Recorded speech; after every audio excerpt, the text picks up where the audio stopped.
보자. 만나보자. 너도 나도 궁금했던 성경 속에 너도 나도 몰랐었던 이야기들 알쏭달쏭 문자와 쇼 성경 인물 탐구 If You. 성경 속 인물들을 통해 삶의 고민들을 풀어드립니다. 세상에서 가장 통쾌한 성경 토크쇼 성경 인물 탐구 If You.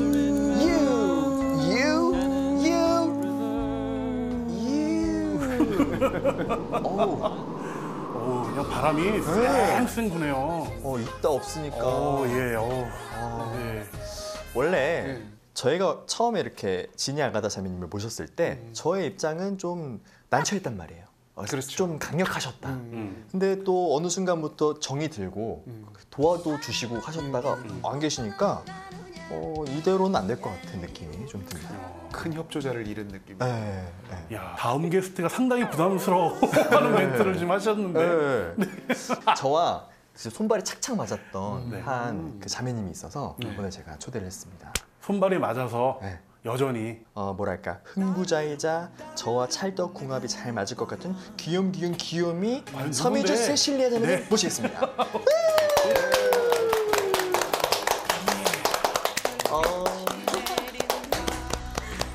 안녕하세요. 안녕하세요.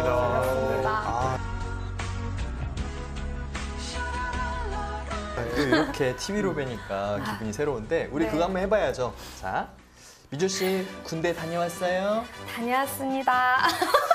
이런 느낌이었는데 네. 그 조금 네. TV라서 그런지 더 조신하게 하네요. 자료 음성 한번 들어보시고 판단해 주시기 바랍니다. JPM 군대 다녀왔어요? 다녀왔습니다. 들을 때마다 좋아요. 네. 근데 우리 제작진이 연락을 네. 이렇게 처음에 취했을 때 네네. 좀 당황스럽지 않으셨어요? 처음엔 제가 그래서 모르는 번호로 처음에 전화가 왔길래 제가 원래 모르는 번호 전화를 안 받거든요. 그래서 이걸 그래. 받아야 되나 말아야 되나. 쉬운 여자가 아니에요. 네, 그래가지고 이렇게 받았는데 듣고 엄청 당황했죠. 왜 나를 처음에 그랬었는데 생각해보니까 이런 계기를 통해서 또 성경 인물들의 그런 마음을 좀 더 알 수 있지 않을까 싶어서 좋은 기회인 것 같아서 네, 그래서 하겠습니다 이렇게 했죠. 그니까요. 역시 제가 사람을 잘 봤어요. 감사합니다. 그리고 저는 저만 이렇게 미주 씨랑 친한 줄 알았는데 네. 우곤 형제님도 약간 관계가 있으시다고. 네. 그럼요. 저희는 몇 년 전에 미주 여행에서 만났죠. 미주 여행이라고 합니다. 아니, 우리 첫 만남도 이렇게 농담으로 시작을 네, 했는데 맞아요. 제 기억이 맞다면 제 12회 CPBC 네네네. 창작생활성가제에 참가자로 참가를 했고 제가 멘토 역할을 그때 했어요. 네, 제 멘토 선배님이셨습니다. 그때 인연으로 이제 지금까지 또 활동하고 후배가 된 거죠. 생활성가 후배. 그렇군요. 네네. 네. 그때 당시 미주 씨는 어땠나요? 그때 당시는 귀엽고 깜찍하고 진짜 이쁘고 지금은 근데 어떤가요? 이제 지금은 감사합니다 선배님. 네. 실력을 좀 보여주셔야 될 것 같아요. 내가 요 정도는 된다. 요거 센스 있었어. 제 데뷔곡으로 해야 되나요? 좀 이렇게 좀 불러주세요. 뭐든지 자신 있는 걸로.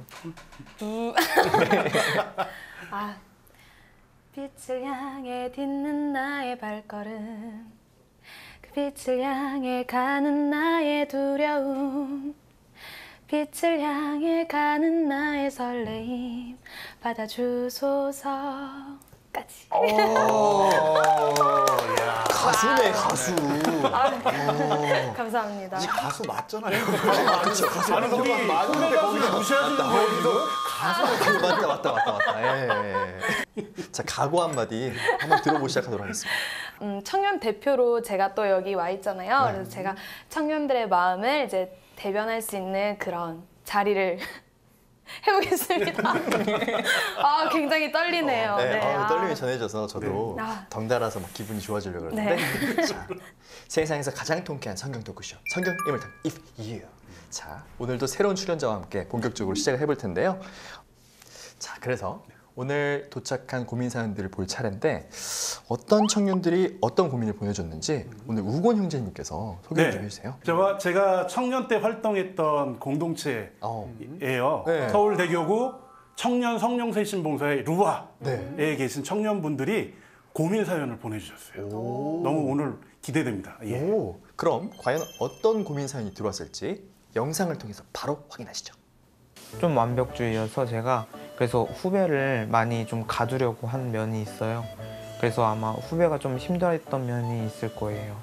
제가 수능을 준비했는데 미끄러져가지고 원하던 학교에 가지 못했어요. 그래서 더 공부를 한번 해보자 하는 마음에 편입 준비를 하게 됐습니다.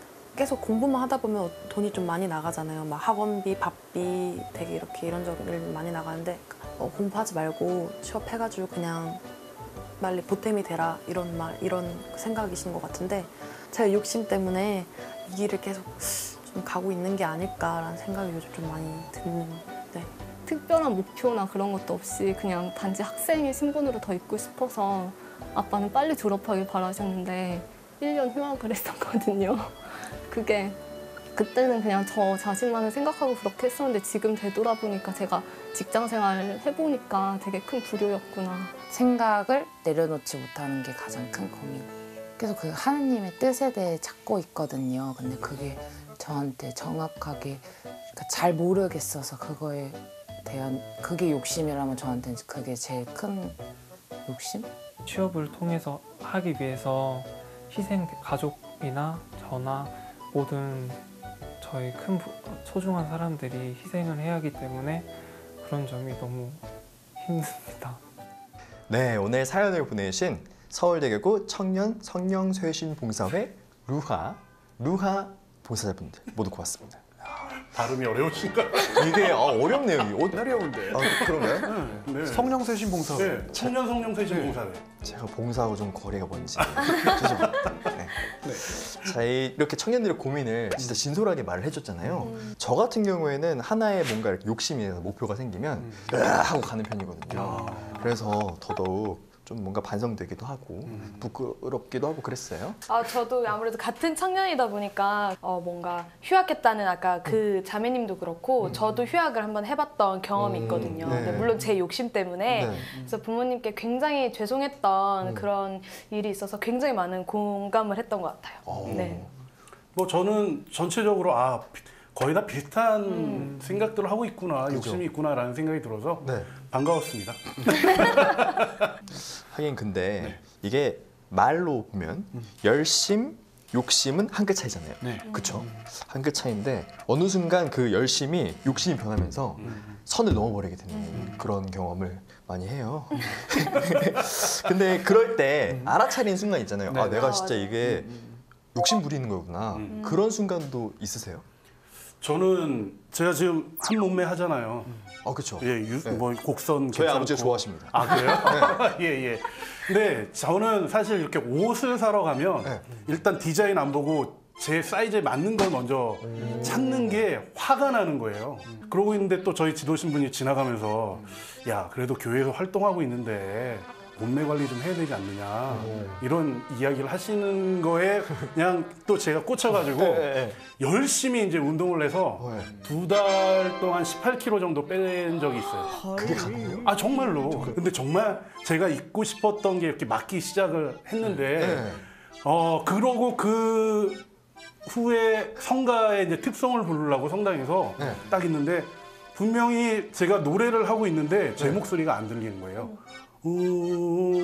소리가 나면서 제가 뭘 했는지 기억이 안 나는 거죠. 너무 급속하게 살을 빼는 바람에 그냥 저의 무리가 온 거예요, 몸에.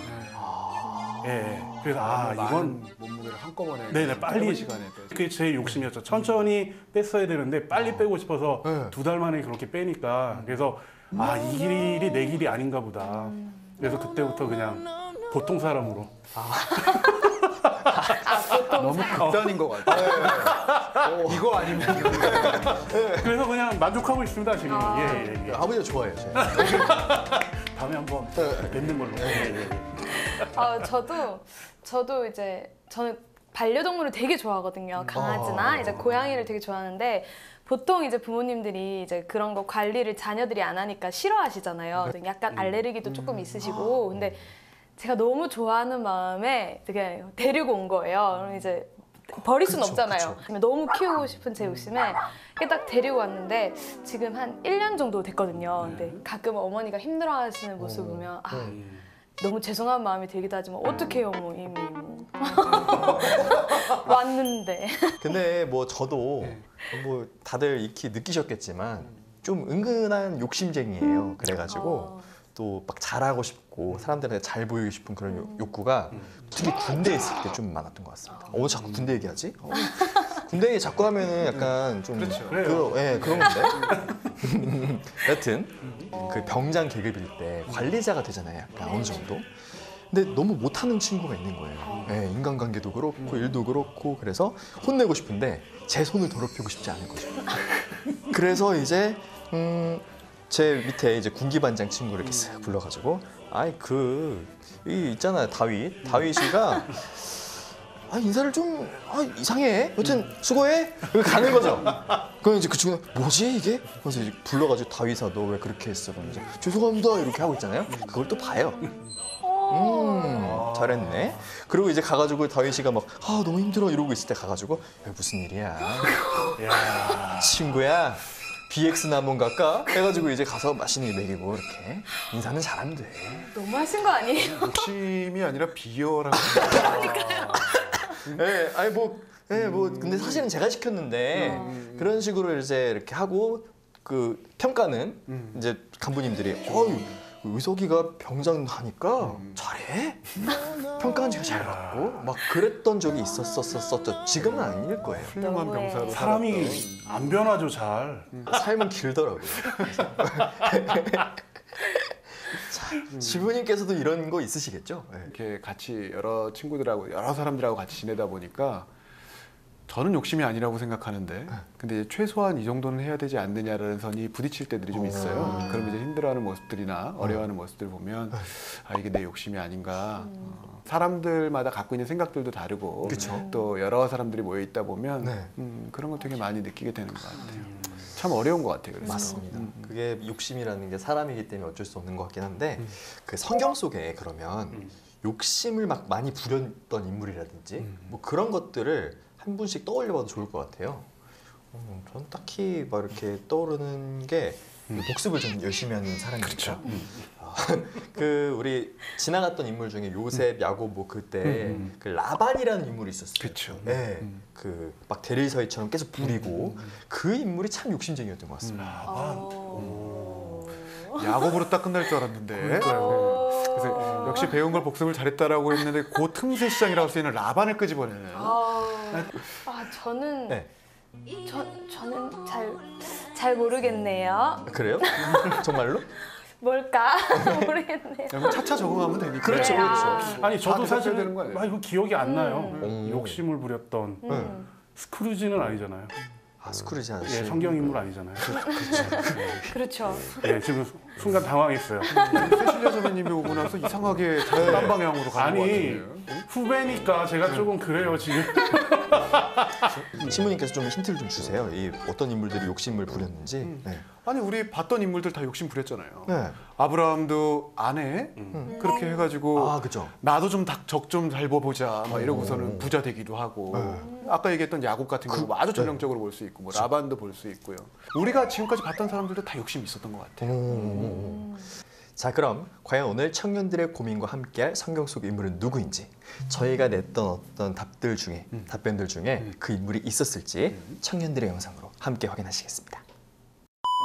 비겁한 사람인 것 같아요. 자기의 안녕을 위해서 어쨌건 진리가 뭔지 조금 알 수도 있었을 상황을 외면한 그런 사람.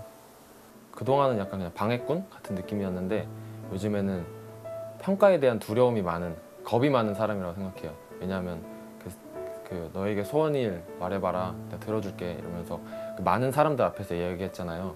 그런 점에서 자기의 그 평가, 사람들에게 있어서 자기가 얼마나 위상이 있는 사람인지를 보여주려고 한 거기 때문에 사람들의 평가를 두려워하는 겁쟁이 같은? 자기가 왕임에도 불구하고 자신감이 없다 보니까 새로 정말 진정한 왕이 태어났다고 했을 때 죽이려고 했다고 저는 생각하거든요. 그래서 이 사람이 굉장히 두려움이 많고 자기에 대한 확신도 없고 그런 두려움이 많은 사람이다라고 생각을 합니다. 아주 정치적이고 교활하고 그리고 어떻게 보면 참 불쌍한 사람이죠. 자기 것을 이렇게 지키기 위해서 그렇게 평생을 노력했던 사람 아닐까 싶습니다. 헤로데입니다. 좀 의외네요. 그쵸. 그러니까요. 네. 이번 힌트 영상에 또 진솔하게 얘기를 해주신 서울대교구 청년 성령쇄신봉사회 루하 이름 진짜 길어요. 자, 오늘 인물이 헤로데라고 하니까 조금 의외이긴 한데 그 헤로데가 좀 욕심도 과하기도 했고 굉장히 잔인하고 비열하고 막 잔혹한 그런 군주로 저는 알고 있고 또 묘사가 되고 있는 걸로 알고 있거든요. 다들 성경 속 헤로데 하면 어떻게 알고 계신지 나눠봐도 좋을 것 같습니다. 저는 뭐 그때 당시 2살 이하 남자 아이들을 죽이라고 했던 왕, 그리고 동방 박사가 따라왔던 그 별을 두려워했던, 그리고 그게 맞을지 모르겠지만 예수님 사형 선고 내릴 때도 상당히 귀찮아했던 인물 아닐까요? 재판하면서 그냥 알아서 해라 뭐 이런 그때 그 인물이었던 것 같아요. 저는 저도 되게 비슷한 것 같아요. 예수님이 태어난다고 이제 듣고 되게 그 뭐지 다 죽였잖아요. 2살 이하의 어린아이. 네, 아기들을 다 이렇게 죽였잖아요. 그래서 되게 못된 사람. 그리고 못된 사람이고 그리고 또 이제 뒤에 또 이제 세례자 요한을 또 죽이잖아요. 그래서 한마디로 못된 놈. 못된 놈이라고 딱 이렇게 할 수 있지 않나. 못된 사람으로 조금 순화해 보는 걸로. 못된 사람. 진짜 천연답다. 저는 딱 요 정도 생각납니다. 뭐랄까 헤로데가 한 인물이 아닙니다. 인물이 3대에 걸쳐가지고 세습 정권. 그 우리 그 38선 위에 있는 그 나라의 38선을 언제 접근합니까? 휴전선 위에 있는. 그렇죠. 네, 그 위에 있는 세습 3대 정권 그것과 비슷한 그 정도의 느낌이랄까. 발언 조심하셔야 돼요. 우리 머리 위에 뭐 떨어지면 어떡하려고 그래요. 그거는 뭐 그런 거랑 확실히 달라진 것 같아요. 이렇게 냉철하고도 냉혹하고도 명확한. 지금 말씀해 주신 것처럼 사실 헤로데라고 이렇게 쓰여져 있는 부분들을 여러 부분 볼 수가 있어요. 그러니까 보통은 한 사람이라고 생각하는데 의석 아나운서가 이렇게 설명해 준 것처럼 사실은 우리가 복음서나 뭐 사도행전까지 안에서 보면 3사람의 헤로데를 만날 수 있습니다. 그리고 이들이 자신의 자리를 또 권력을 그리고 이 나라의 통치권을 유지하고 또 그 자리를 지키기 위해서 얼마나 잔혹한 일을 저지를 수 있는지 또 어찌 보면 사람이 어떻게까지 잔인해질 수 있고 그것이 가족 안에서 일어났을 때 또 어떤 부분들이 일어날 수 있는지를 볼 수 있는 인물이 또 헤로데가 아닌가 싶습니다. 아마 그래서 우리 제작진들이 이 신약의 첫 인물로 헤로데를 정한 게 아닌가 싶어요. 그래서 굉장히 저도 흥미롭네요. 욕 먹으면 오래 산다고 하잖아요. 저희가 또. 아니 잘하고 맞아요. 흔들리지 말고 우리 다. 근데 혹시 3대가 이렇게 살 만큼 한 명이 막 진짜 막 오래 살면서 온갖 못된 짓을 다 한 건 아닐까요? 한 사람이? 네. 한 사람이 다른 3대가 지나갈 동안 그렇죠. 그렇게 오랫동안? 네, 그렇죠. 못된 짓을. 그런 생각 해봤어요. 그러니까 이렇게 성경 읽어보면 헤로데가 그렇게 나오는데 혹시 번역상 쉽게 헤로데로 하고 혹시 헤로데, 캐로데, 회로데 뭐 이렇게 해가지고 이렇게 한 걸 그냥 헤로데로 하지 않았을까. 표정이 왜 그러세요? 근데 왠지 이거 들으면서 저런 식으로 풀지 않을까 이런 생각이 들었는데 쯤에서 분명히 새가 날아갈 거고 펭귄이 지나갈 거고 막 그럴 것 같아요. 헤로데가 이제 사실 3대라고 얘기했는데 실제 3대가 맞습니다. 이 헤로데는 사실 에돔 가문의 유력 가문이었어요. 그러니까 이제 이스라엘 사람들과 사실 관계 별로 안 좋았겠죠. 근데 우리가 제일 처음에 알고 있는 예수님 태어날 때 우리가 듣게 되는 그 헤로데는 즉 2살 이하의 어린아이는 다 죽이라 그랬었던 그 헤로데는 헤로데 대왕이라고 이야기하는 헤로데 왕이 되고요. 그 다음에 이제 그의 아들들이 있습니다. 그래서 이제 갈릴레아를 통치했던 주로 이제 헤로데 안티파스라는 이제 그 아들이 있는데 이 아들이 이제 또 일반적으로 보면 예수님 돌아가실 때도 역시 마찬가지고 우리가 흔히 알고 있는 헤로데가 되고요. 그 다음에 마지막에 이제 사도행전에 보면 또 헤로데가 한 명 등장을 해요. 그래서 사도들 중에 그 요한의 형 야고보를 죽이는 사람으로 나오거든요. 근데 이제 이 사람은 헤로데 대왕의 손자가 되고요. 헤로데 아그리파라고 이야기되는 인물인데요. 근데 성경에서 보면 그냥 헤로데라고 표현될 때들이 있어요. 아니 근데 그 정도로 무자비하면 저희도 예전에 이제 사극 보면 이제 왕이 이렇게 조금 그러면 이제 막 들고 막 다 일어나잖아요. 저희도 이제 최근에 또 촛불 집회도 했듯이 그렇게 새로운 왕을 이제 또 이제 추대하는데 2000년 전에는 못 했나요? 했죠. 했죠. 했는데도 헤로데 대왕 같은 경우는 그런 이 반란들이 있거나 아니면 독립해야 된다 뭐 이런 이 소요들이 있을 때 아주 무자비하고 잔인하게 그 소유를 진압했었습니다. 우리가 또 한 가지 생각해야 될 것은 이때가 로마 제국이 이제 제국으로서 형성될 시기예요. 그러니까 이제 로마의 군사만으로 모든 제국들을 다 이렇게 다스릴 수가 없어서 여러 지역에 도움들을 받게 되죠. 헤로데 대왕 같은 경우는 로마의 당대의 이제 황제들 아니면 최고의 그 의원들하고 협력을 하면서 그 자리를 유지하면서 이 제국의 속국이 됐지만 이쪽 지역의 왕으로 이제 임명을 받게 되는 거라서 로마가 이제 보호를 해주고 거기에 이제 충실한 봉분왕의 역할들을 하게 되는 이런 성격들도 좀 볼 수가 있습니다. 이게 이 3대 부자가요. 풍부자가 딱 하나의 목표, 그러니까 권력 세습, 막 그런 걸 위해서 무엇이든 수단과 방법을 가리지 않은 걸로 지금 그렇게 그려지고 있는데 성경에 그런 구절이 있더라고요. 그 베들레헴과 그 온 일대에 사는 2살 이하의 사내 아이를 모조리 죽여버렸다라고 그 마테오 복음에 있었는데 이 모습을 여러 화가들이 기록을 했는데 한번 그림을 같이 한번 보시겠습니다.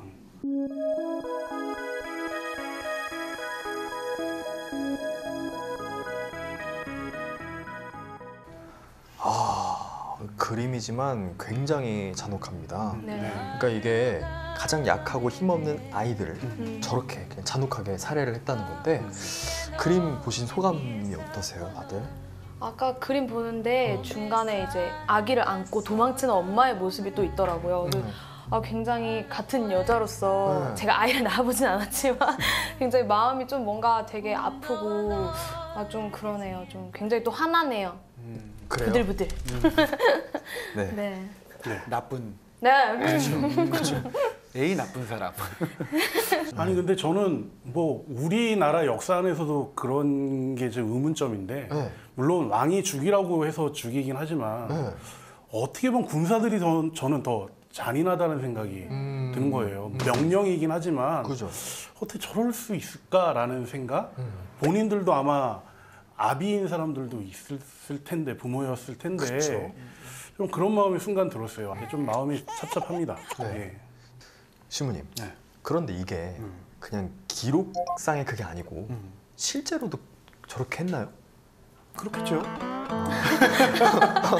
근데 헤로데 대왕 같은 경우는 자신의 아내도 죽여요. 그리고 첫째 아들, 둘째 아들도 역시 죽입니다. 그러니까 그 왕권을 지키기 위해서 조금이라도 해가 되는 부분이 있으면 망설이지 않고 행동에 옮겼었기 때문에 막 이제 이런 상황들이 벌어지게 되는 거죠. 그래서 무고한 아이들 또 죽은 아이들의 이 희생에 대해서 교회에서는 실질적으로 이것을 순교의 한 형태로 바라보고 12월 28일 날 보면 성대한 축일로 이 무고한 아이들의 희생을 기억하고 또 죄 없는 가운데 희생됐던 이 어린아이들을 기억하는 축일을 또 지내고 있는 모습도 이 장면과 우리가 더불어서 한번 생각해 볼 수 있을 것 같아요. 네네네.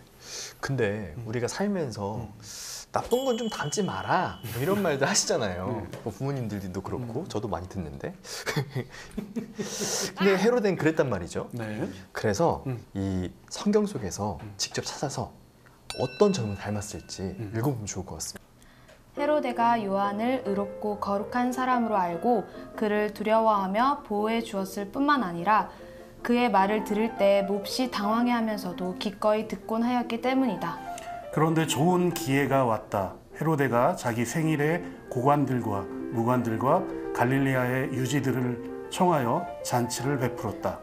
그 자리에 헤로디아의 딸이 들어가 춤을 추어 헤로데와 그의 손님들을 즐겁게 하였다. 그래서 임금은 그 소녀에게 내가 청하는 것은 무엇이든 내 왕국의 절반이라도 너에게 주겠다 하고 굳게 맹세까지 하였다. 소녀는 곧 서둘러 임금에게 가서 당장 세례자 요한의 머리를 쟁반에 담아 저에게 주시기를 바랍니다 하고 청하였다. 임금은 몹시 괴로웠지만 맹세까지 하였고 또 손님들 앞이라 그의 청을 물리치고 싶지 않았다. 그래서 임금은 곧 경비병을 보내며 요한의 머리를 가져오라고 명령하였다.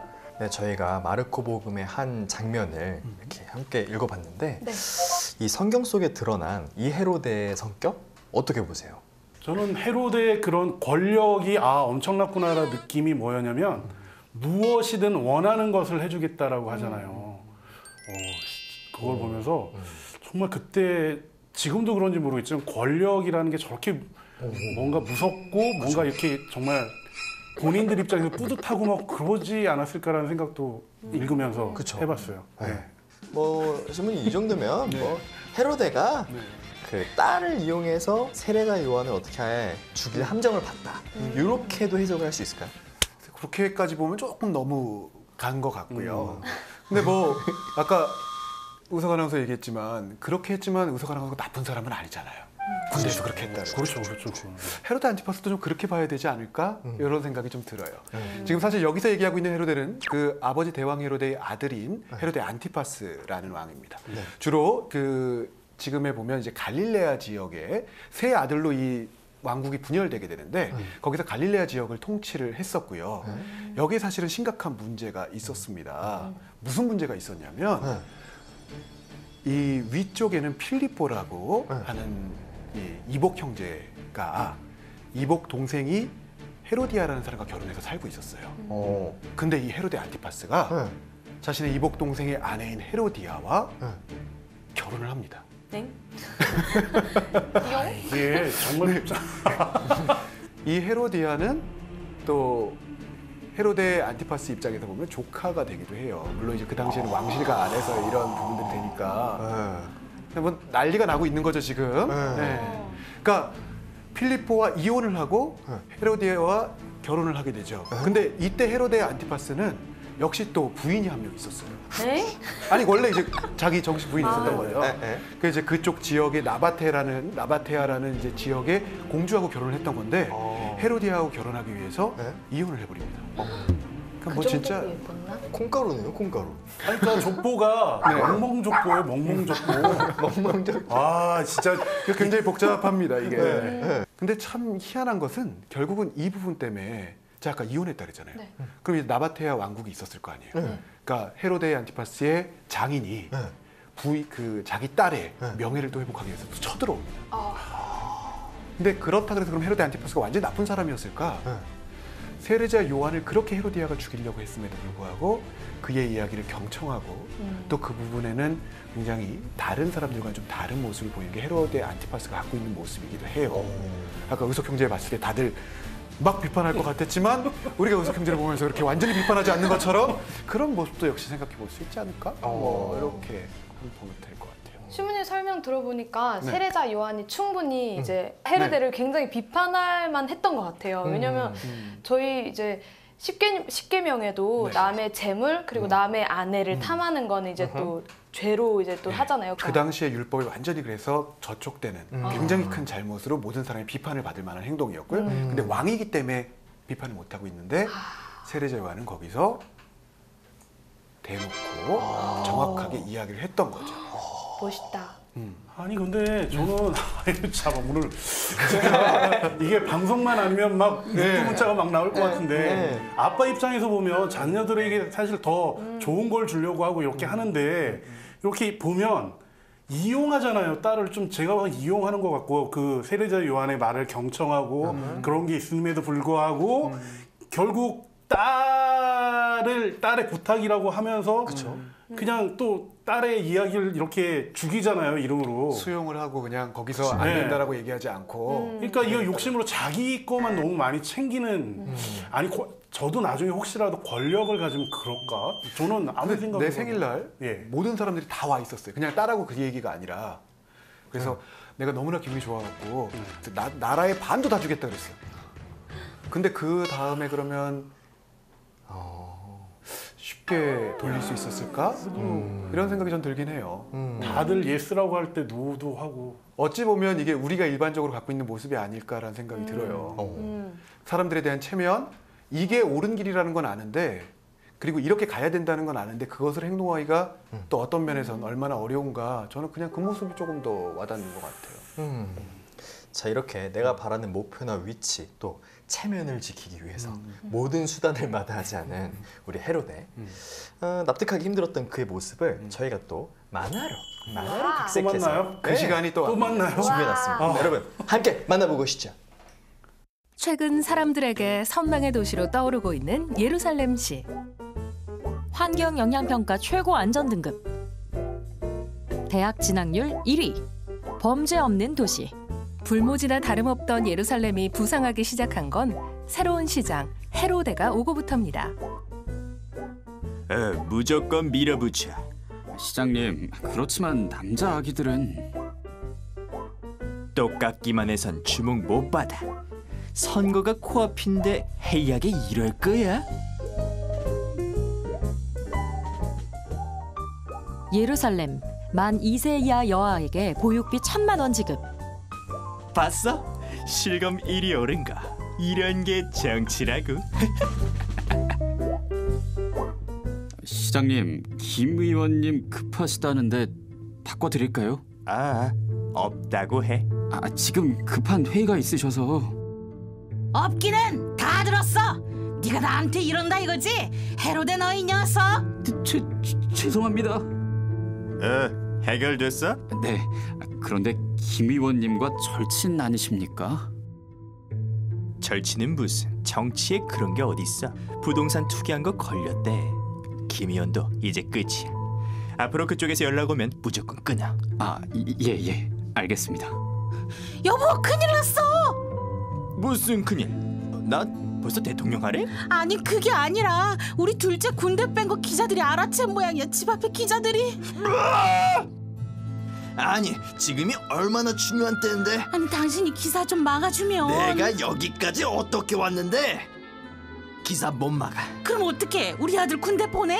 알아서 해. 그리고 우리 이혼해. 당신 집안 단속을 어떻게 했길래 이렇게 바로 걸려? 다 들통나면 나 선거에 못 이겨. 변호사 보낼게. 입 있어? 당신이 사람이야? 어떻게 우리한테 이래? 쓸모없으면 다 버리는 거야? 야, 이 나쁜 놈아! 이 도시를 우리나라 최고의 도시로 만든 것처럼 제가 이 나라를 최고로 만들겠습니다, 여러분. 저 헤로데를 믿어주십시오. 헤로데 시장님, 선거 앞두고 이혼한 이유가 뭡니까? 뭐야? 갑자기 김 의원과 돌아선 이유는요? 당신 어디 기자야? 기자증. 헤로데 당신, 선거에만 목매는 건 모를 줄 알아? 똑바로 살아!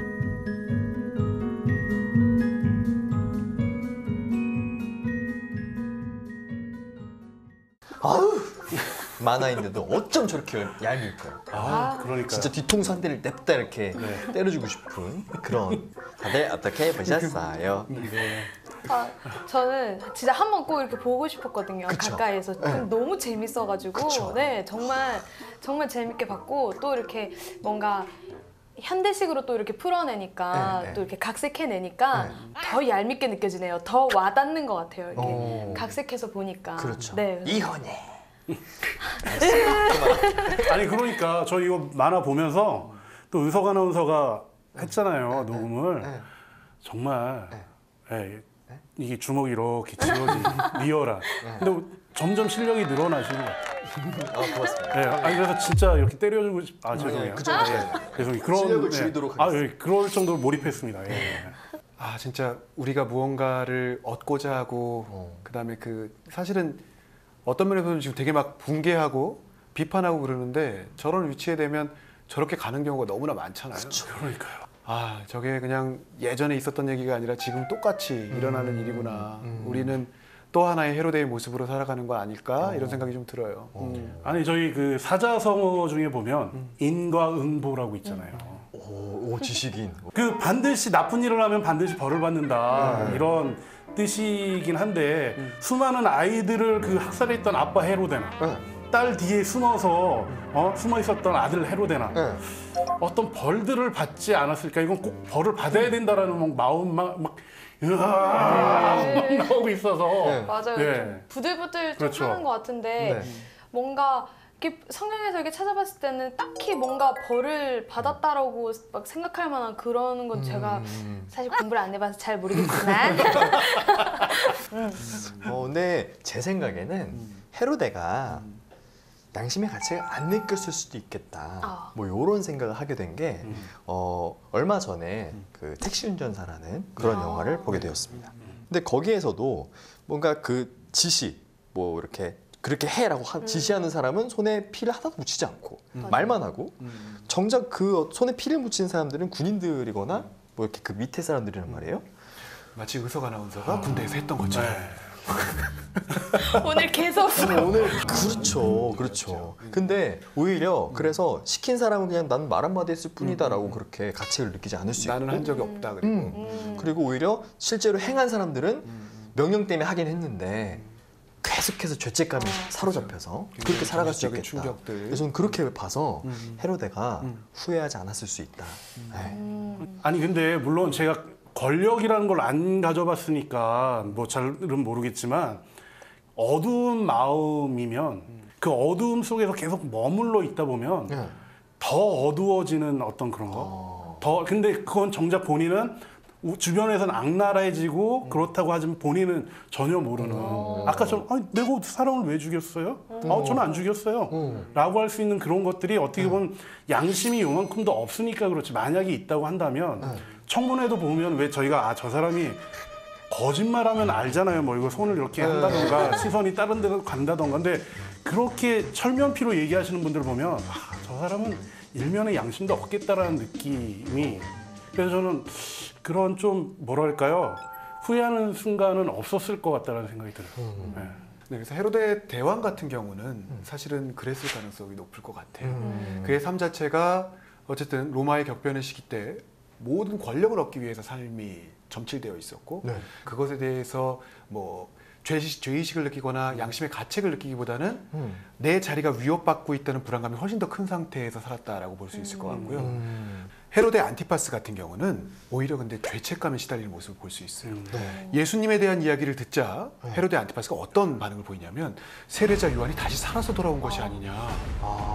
굉장히 그걸 두려워하기도 하고 그 다음에 예수님께서 신문을 사실 하잖아요. 근데 그가 자라온 과정 환경 자체가 자신 형들 막 죽는 거, 이복 어머니긴 하지만 어머니 죽는 거, 그리고 권력을 얻기 위해서 무엇을 해야 되는 거 이런 교육들을 받다 보니까 양심의 가책은 있지만 행동하지 못하는 모습 정도로 이해할 수 있지 않을까? 당시에는 우리가 알지 못하다가 이거는 진짜 내가 너무 욕심이 부렸다라고 깨닫는 그런 순간들이 우리가 찾아오기 마련이잖아요. 살면서 우리가 살면서 그런 순간이 딱 찾아왔을 때 이게 욕심이다 아니다. 그걸 판가름할 수 있는 잣대라든지 기준이 있으시다면 어떤 비결을 좀 알려주세요. 비결이요? 네. 저는 비결 그 저의 개인적으로 어떤 결정을 했을 때 제 마음속에 기쁨과 평화가 함께 있어야 된다라는 게 있어요. 그러니까 어떤 일을 제안을 받던가 뭐를 진행할 때 기쁘기는 한데 평화롭지 못하다던가 좀 평화로운 것 같은데 기쁘지 않은 일은 분명히 하느님이 아니라고 이렇게 알려주고 그러한 일들이 캔슬되거나 취소되거나 하는 경우가 많고 저는 뭔가 제 욕심으로 그 일을 딱 해내고 나면 어쨌든 상대방을 누르고 그 목표를 이루게 되는 거잖아요. 아닌가? 다를 수는 있지만 근데 제가 겪었던 그런 것들은 이제 그런 안 누르고 거라서 나는 성실하게 그냥 해서 결과가 그렇게 나올 수도 있잖아요. 제가 겪었던 삶의 부분 안에서 그런 걸 보면 항상 저는 그러니까 뭔가 의도하지 않았지만 어쨌든 제가 이렇게 그 목표를 이루면 상대방은 이렇게 좀 제가 이렇게 누른 격이 되더라고요. 그래서 항상 마음이 좀 이렇게 불편하고 그런 게 좀 있어요. 그래서 저는 그렇게 한번 제가 이루고 상대방도 그 욕심을 이룰 수 있게 제가 또 발표주고 그런 식으로 굳이 표현을 그렇게 해야 돼? 발표해준다고? 발표주고 이렇게 저는 그런 식으로 좀 하는 것 같아요. 네. 이로써 우리 서민주 세실리아 자매가 얼마나 착한 사람인지 한 번 발표주는 꼭 그런 사람인지 고마워요. 오늘은 내가 밟고 갈게. 사뿐히 지려가지고. 다시 없어서. 유성환 아나운서는 어때요? 저는요 어릴 때는 막 장난감 갖고 싶잖아요. 저는 좀 약간 키덜트 느낌이 있어서 그런지 자전거를 정말 좋아합니다. 집에 자전거가 3대가 있어요. 길 가다가 예쁜 자전거를 봐요. 진짜로 본 줄 알았어요. 네. 자전거를. 그러고 나서 계속 찾아본단 말이에요. 끊임없는 검색. 네. 월요일 날 타주고 화요일 날 타주고 수요일 날 타주고 그렇지? 뭐 이런 생각이 드는 거예요. 용도도 다를 거고. 그리고 용도도 다르죠. 네, 마실용, 여행용 그렇게 하다가 어느 순간 이제 그걸 멈춰주게 하는 건 돈인데 네, 그렇긴 한데 그리고 나서 근데 무리를 해서 살 수 있지만 그래도 늘 이렇게 그런 고비가 왔을 때 이렇게 생각을 하죠. 이게 진짜로 나한테 필요한 건가? 아니면 욕심 때문에 그냥 갖고 싶은 건가? 필요 없죠. 접어야죠. 아니 그러면 그 세대도 다 필요한 거예요? 그러니까 인간은 늘 어리석고 같은 실수를 반복하잖아요. 왜요? 네. 나는 욕심이 아니라고 생각할 수 있지만 그거를 바깥 사람들, 다른 사람들이 볼 때도 똑같이 생각할 수 있는지를 기준으로 놓으면 그게 욕심인지 아닌지 판별이 좀 되는 것 같아요. 주문이 그래서 이렇게 인간적인 욕심에 휩싸였을 때 가장 위험한 것이 저는 그 하느님과의 관계를 생각하지 않는 거라고 그렇게 여길 때가 많아요. 이건 자기 고백인데요. 굉장히 당황하시고 아니 왜 갑자기 그런 이야기를 아니 회차를 거듭하면서 너무 칼날위를 걸어오지 않았나 그런 생각이 들 때가 있어요. 그래요. 지금 잠깐 떠오르는 예수님의 비유 하나가 있는데 누룩의 비유 한번 생각해 볼 수 있을 것 같아요. 그러니까 마르코복음서 보면 8장 14절에서 16절에 보면 예수님이 누룩의 비유를 갖고 이야기를 합니다. 그러니까 제자들이 빵 갖고 오는 걸 잊어버려서 그들이 빵이 이제 배 안에 하나밖에 없는 거예요. 그러면서 예수님께서 제자들에게 이제 경고를 하시는 거죠. 너희는 주의하여라. 바리사이들의 누룩과 헤로데의 누룩을 조심하여라라고 분부를 하십니다. 이제 자기들은 빵이 없는다고 제자들은 이제 사실 이해를 못하게 되는 거죠. 그러니까 누룩을 생각하면 사실은 우리가 빵을 부풀게 하고 굉장히 부드럽게 해줄 수 있고 그래서 아주 고마운 존재 이렇게 생각을 하는데 그 부분과 더불어서 또 한 가지 갖고 있는 표상은 부패와 또 더러움, 또 악한 이런 부분의 상징이 있어요. 왜냐하면 그냥 밀가루 놔두면 잘 썩지 않는데 이스트로 빵을 반죽한 걸 부풀려 놓으면 그다음에 이제 부패가 빨리 진행이 되죠. 또 이스라엘 사람들이 파스카 축제를 준비할 때를 보면 그래서 누룩을 제거하는 예식을 통해서 나의 어두움들, 뭐 더러운 부분들 이것들을 새롭게 정화하는 그런 의미를 갖고 있어요. 그래서 바리사이들과 헤로데의 누룩을 조심해라라는 것, 우리의 위선, 교만, 또 악한 표상들을 본받지 말아라라는 이야기가 될 수 있는 것 같아요. 이 부분들 생각해 볼 수 있으면 좋을 것 같아요. 맞습니다. 그리고 또 한 가지 거기에 내 자신의 모습에 우리 그때 프란치스코 교황님 말씀도 했었지만 자책이나 자기 비하 말씀하셨잖아요. 그렇죠. 너무 그렇게 자책에 빠지는 것이 아니라 다음부터 다시금 우리가 새로운 마음으로 새롭게 시작할 수 있는 것 그것들을 기억하는 것 중요하지 않을까 싶습니다.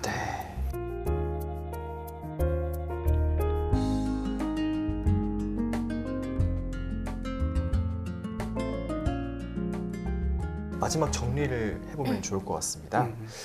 만약에 내가 헤로데라면 내가 욕심을 부리고 있구나, 그 주변에 폐를 주는구나 이렇게 느끼고 있는 그런 청년들한테 어떤 조언을 줄 수 있을까요?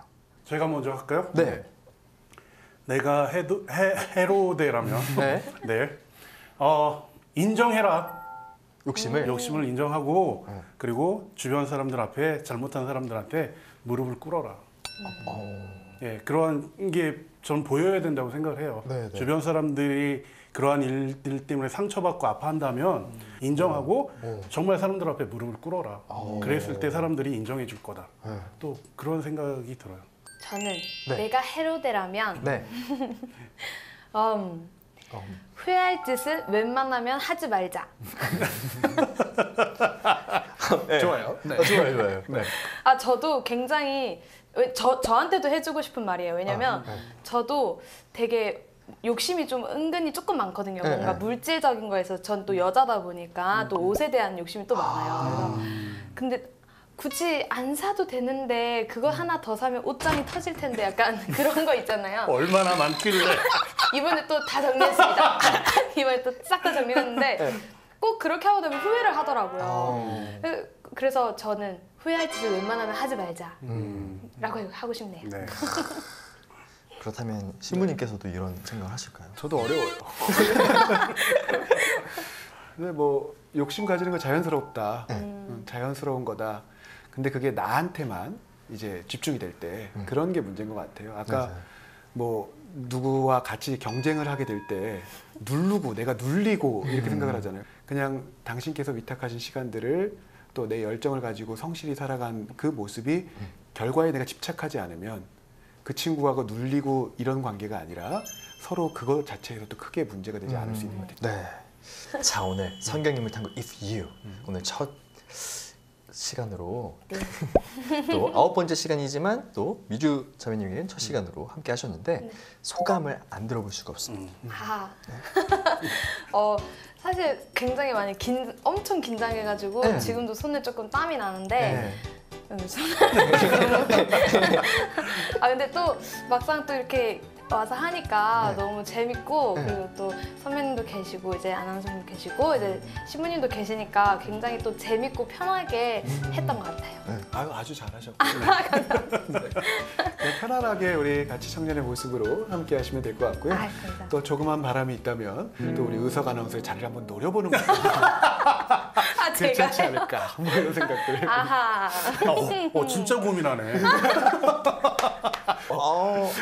아니요, 뭐 기대해 볼게요. 무서운데요? 덕담 응원. 무서운데.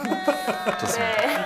자, 오늘 첫 녹화라서 살짝 긴장하신 정도가 딱 요 정도면 다음 녹화 때는 더 기대를 할 수 있겠다. 이런 생각을 해보면서 저희 같이 인사할까요? 네. 세상에서 가장 통쾌한 성경 토크쇼 성경 인물 탐구 If You.